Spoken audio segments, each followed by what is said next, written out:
Hi, I'm Carrie Penny, and on this episode of Secret Heart Broadcasting, I'll be speaking with Janine Violini. Janine and Jamie Whitaker run a program called Crows in a Row, and what they do is educate people about the impermanence of life and planning for the inevitable end. So if you have questions about wills, or letting people know what your wishes are when you're gone, or you even want to start having those conversations, then this episode is for you. I feel like we're coming at so many waves of such important information already.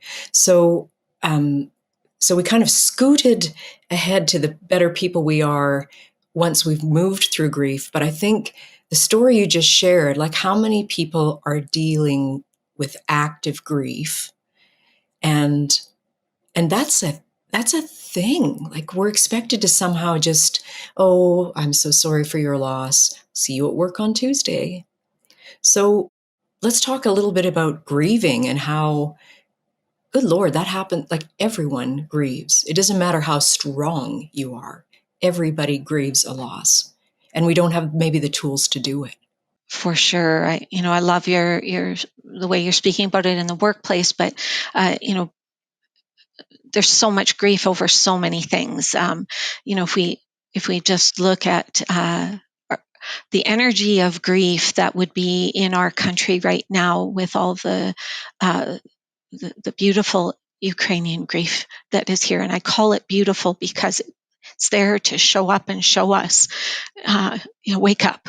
Wake up, not only wake up to the world the way it is, but wake up to how lucky you are to be where you are with your people, and to not know what's happening on the other side of the world and to your family. And I believe that energy is so present for all of us. And I think for myself, if I think that I can disconnect from that for even a minute, I feel I'm being foolish. And so just really trying to remember that and honor it with a deep reverence is part of my practice. It doesn't necessarily heal anyone or anything, but it certainly makes me more aware.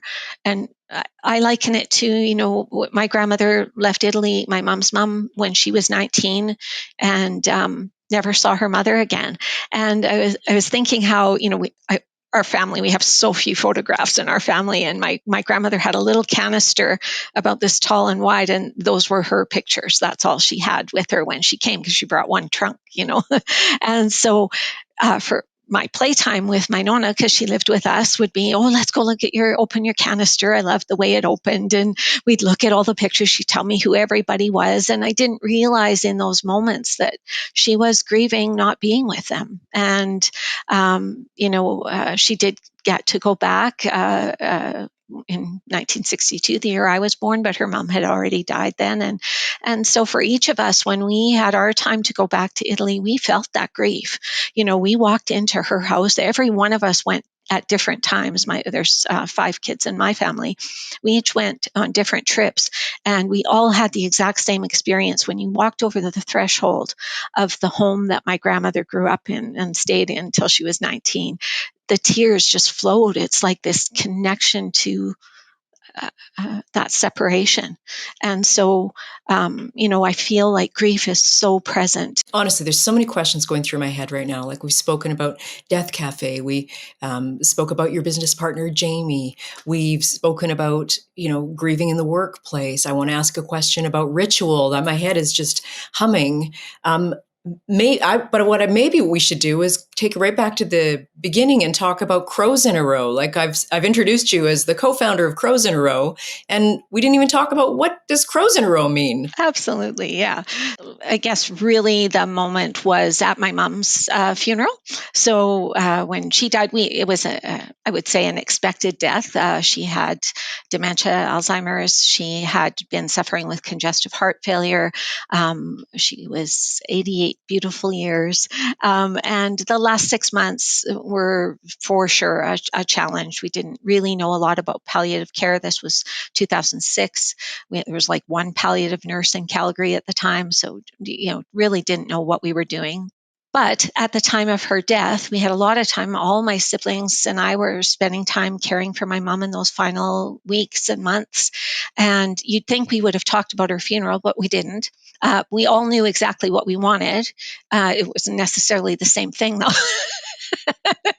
And so, after she died, we were like, oh yeah, we're going to do this. We are. Did we talk about that? So anyway, it was a lovely funeral. It would, all the cousins and friends and family came. It was community grieving. It was what a funeral should be, healing. But after it was done, I did the Janine thing where it's like, oh, can't believe I didn't do that.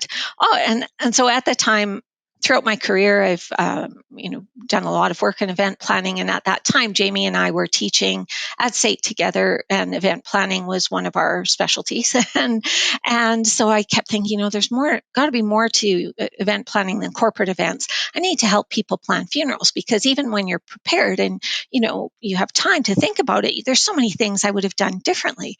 And so that's kind of how we started. We said we were going to, put the fun back in funeral and help people plan funerals. And so from my perspective, that was a true feeling. Like, by fun, I didn't mean there's no grief. By fun, I meant that there's ways to remember people. So one of the misses that I thought we had at my mom's funeral, everybody knew her garden was so important to her and she loved tomatoes.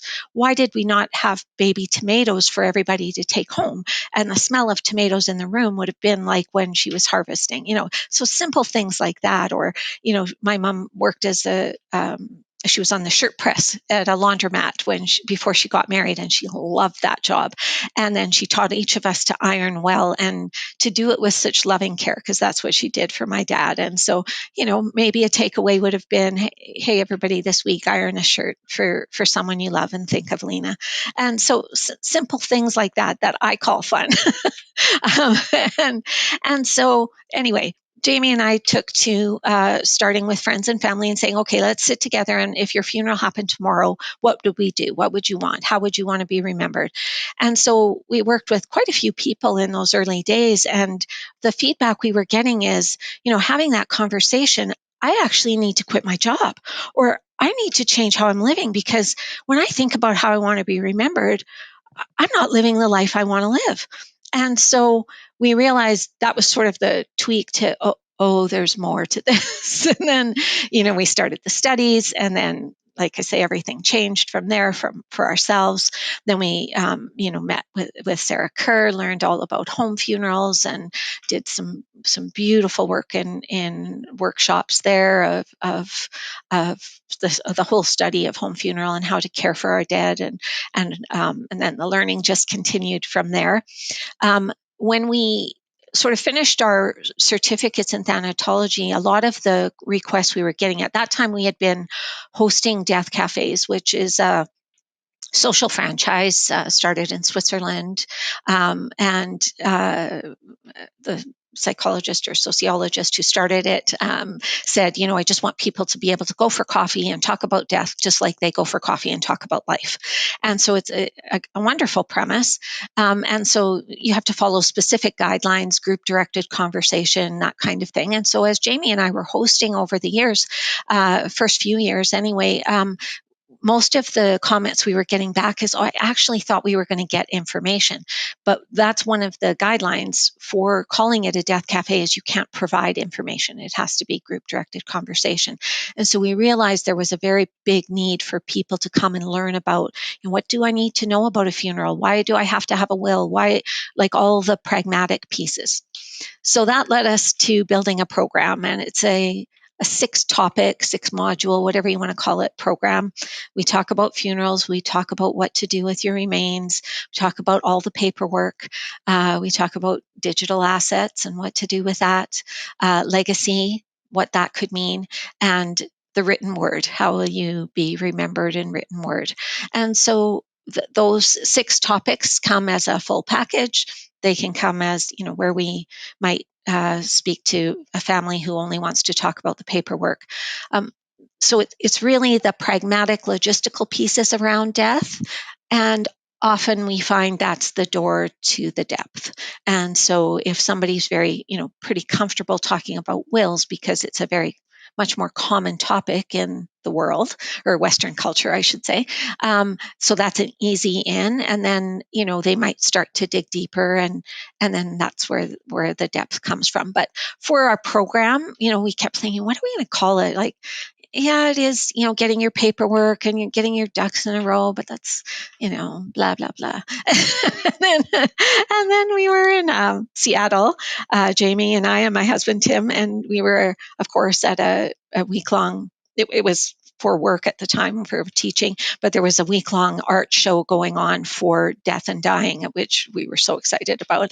And so we were in the cemetery this one day, and there was these three or four crows sitting in a row, in a line. And I just said to Jamie, I go, oh, the crows in a row, that's what we should call it. She said, yeah, that's what we should call it. And so that's what it became.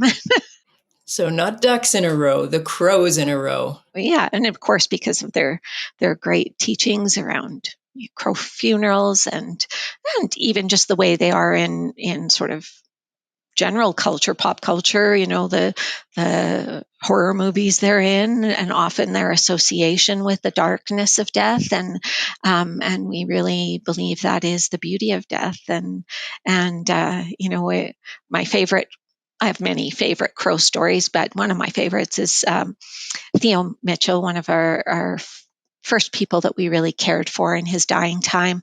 I had slept over the night before he died, and he used to love to talk to the crows. He was 96 years old, and he would bend down on the street, crossing the street, and he'd talk, and he'd drip, drip, drip, drip, drip with the crows, and they'd come and see him because we know they have face recognition. Anyway, the morning he died, I got up, and on their little balcony was this crow, and he just sat there all morning with us. And so I think that's my miracle of the crow coming to tell us these are your final hours. And so I have a picture of ravens somewhere on my desk there today that I inherited from Theo, and he's got great little stories he wrote out behind the picture that he pasted on there.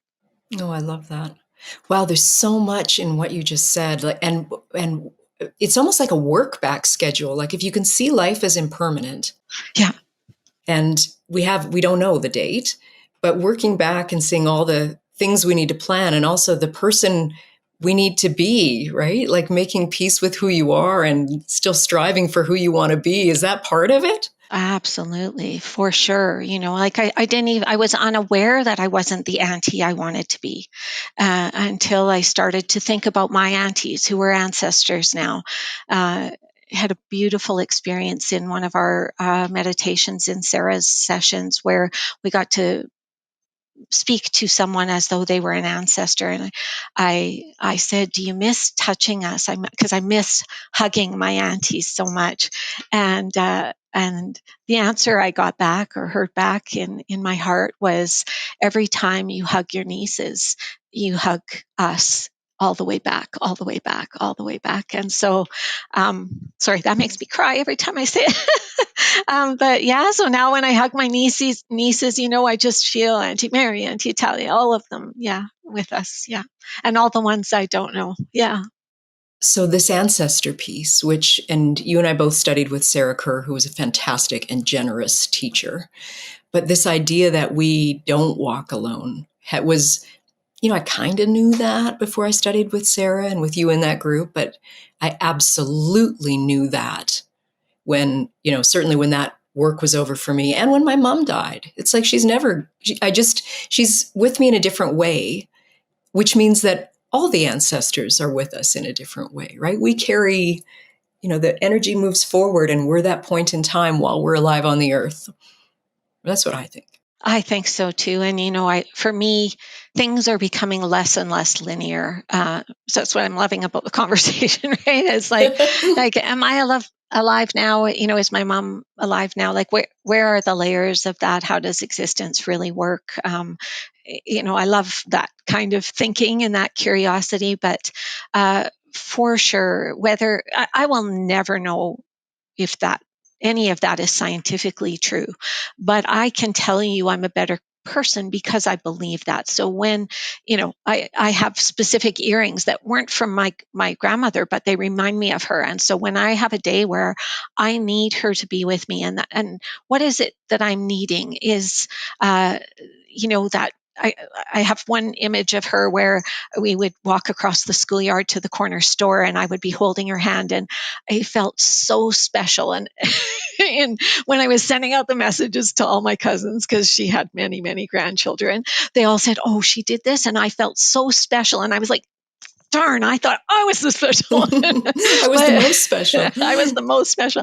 And so I would picture that and say, I am special. And, I might need those ear. I need you there. I need your voice. I need your whatever. And I feel it there. Yeah. I am wearing this bracelet that it was my mother's bracelet, and she bought it in Saskatoon in, probably the early 50s at Burke's Jewelers. And she had to put down money. She had just had her first job and she had to make 4 payments. She was so, enamored of this bracelet, which is so beautiful. But when I want to have her with me, I wear that. Yeah. And certainly, no one loved me like she loved me. Like, we get all this different kind of love in our life. And yeah. Thanks for listening. If you like the show, please tell your friends.